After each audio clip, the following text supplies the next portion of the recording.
I'm Elena, and my life feels like a draft I can't finalize. Smudged edges, endless revisions. The office towers over the city, a gleaming monolith of glass and steel on the 18th floor, where the skyline pulses with restless energy. My cubicle is a prison of beige partitions, the air thick with the drone of keyboards and the copy machine's ceaseless growl, a rhythm that's carved itself into my bones. I'm 32, a graphic designer who wrestles chaos into order. But lately, the chaos is winning, and it wears Marcus's face. He's my boss, a man who moves like he's carved from shadow and stone. His suits, charcoal tailored, hug his frame, hinting at the lean strength beneath, and his hands, broad and sure, wield a quiet power I can't ignore. His hair is dark, silver threading the temples, and his jaw cuts a line that my eyes trace too often. I shouldn't notice. Liam waits at home, patient, soft-spoken Liam, who folds my laundry and kisses me with a gentleness I don't deserve. But Marcus doesn't gentle me.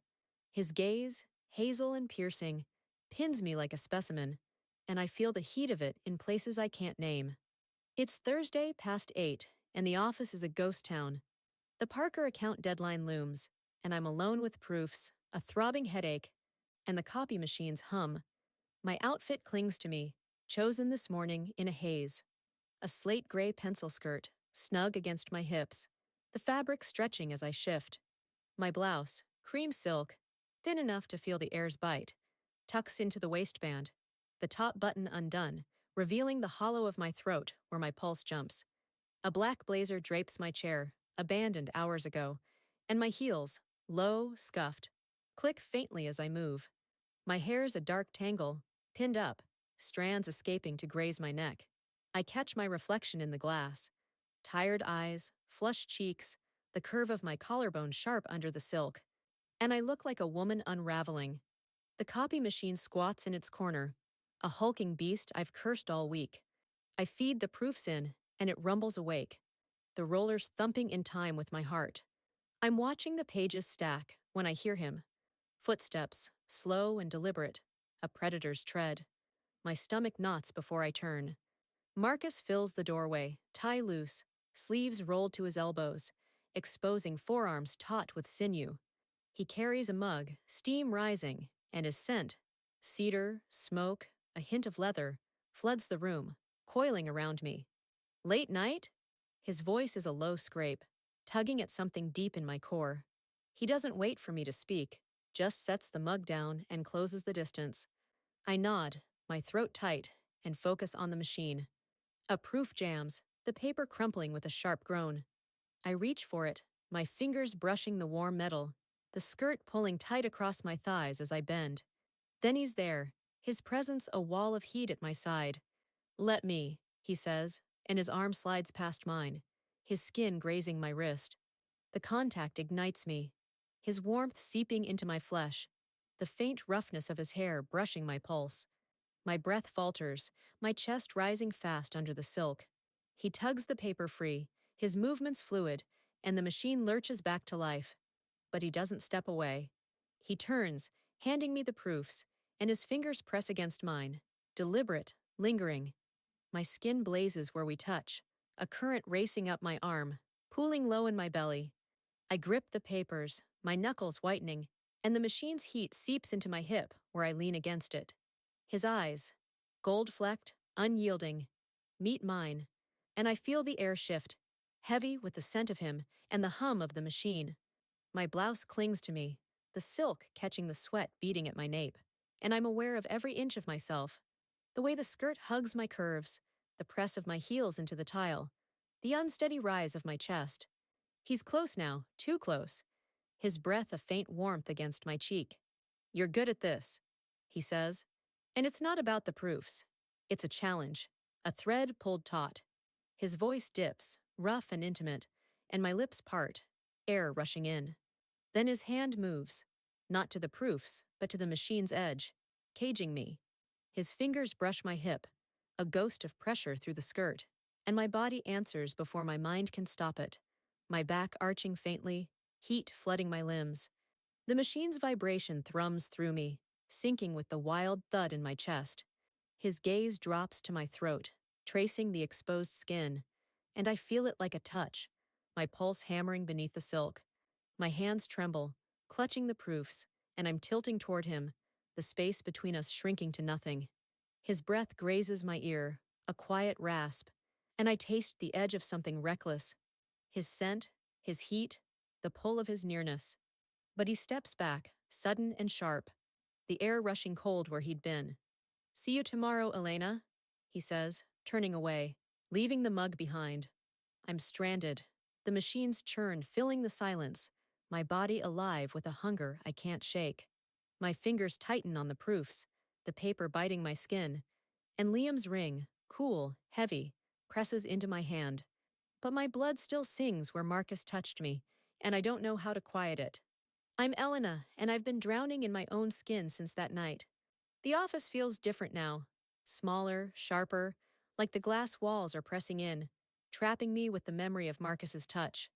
It's been 3 days, and I've dodged his gaze, buried myself in proofs and pixels, but my body won't forget.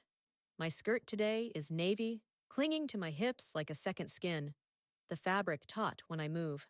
The blouse, ivory, sheer at the sleeves, shifts against me, unbuttoned just enough to bear the curve of my collarbone.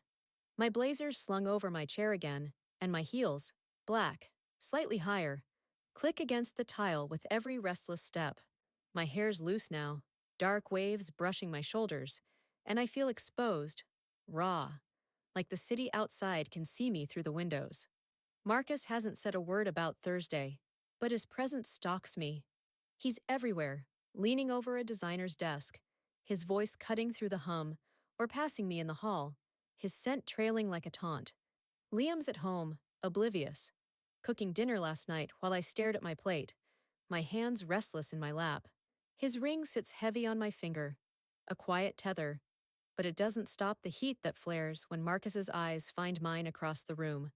I tell myself it's nothing, that I'm imagining the weight in his stare, but my pulse calls me a liar. It's Monday, past 9, and the office is a skeleton crew.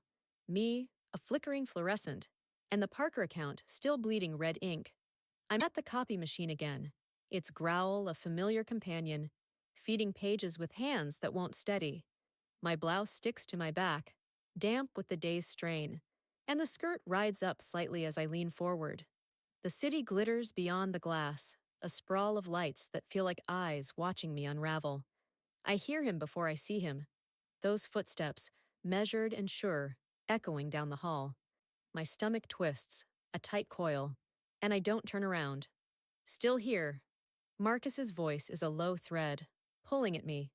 He's closer than he should be, his shadow stretching across the floor. I nod, my throat dry, and keep my eyes on the machine. A page jams, the rollers whining, and I reach for it, my fingers trembling against the warm plastic. He moves then, stepping in, his chest brushing my shoulder. The contact sears me, his heat bleeding through my blouse, the faint press of muscle against my frame. "Let me," he says, but he doesn't just fix it. His hand slides over mine, pinning it to the machine, and my breath catches, sharp and loud in the quiet. He pulls the paper free, but he doesn't let go. His fingers tighten around mine, rough skin against my softness, and I feel the jolt everywhere, up my arm, down my legs, settling deep in my core. The machine hums, its vibration pulsing through me, and I'm pinned between it and him, the edge digging into my hip. My skirt strains as I shift, my body tilting into his without my consent. His other hand finds the machine's surface, bracing beside me, and I'm caged. His arms a wall, his scent flooding my lungs. Cedar, smoke, a hint of salt from his skin. It's overwhelming, and my head tilts back, exposing my throat. "You're tense," he says, his voice dipping low, a rasp that grazes my ear. His breath is warm, brushing my neck, and my skin prickles, heat climbing my chest. I should pull away, but my hand stays under his, my fingers curling faintly against the machine's heat. His chest presses closer, firm against my back, and I feel the steady thud of his heart. Or maybe it's mine, wild and erratic. My blouse shifts, the silk sliding against me, and I'm aware of every curve, the way my hips flare under the skirt, the arch of my spine as I lean into him. His hand moves, sliding from mine to my wrist, his thumb tracing the pulse there, and my knees weaken, a liquid heat pooling low. Marcus, I say, barely a whisper, and it's a plea. I don't know for what. He turns me then, slow and deliberate, his hands guiding my hips until I'm facing him, the machine at my back. His eyes, dark now, gold swallowed by shadow, lock onto mine, and I feel stripped, my breath coming fast, my chest rising under the sheer fabric. His fingers linger at my waist, pressing through the skirt, and my skin burns beneath it, my body answering with a tremor I can't hide. He leans in, his face inches from mine, and I taste the air between us, charged, heavy with him. My hands find his chest, palms flat against the crisp shirt, feeling the heat of him, the faint flex of muscle as he shifts closer. The machine's rhythm pounds through me, syncing with the chaos in my veins, and I'm lost in it. His grip tightening, my hips rocking faintly against the edge, the silk of my blouse catching on my skin. His lips hover near mine, not touching, but I feel the promise of it, the tension coiling tighter until I can't breathe. Then the lights flicker, a brief stutter, and he pulls back, his hands falling away. Tomorrow, he says, voice rough, and he's gone, leaving me braced against the machine, my body humming, my skirt askew, and Liam's ring cold against my flushed skin.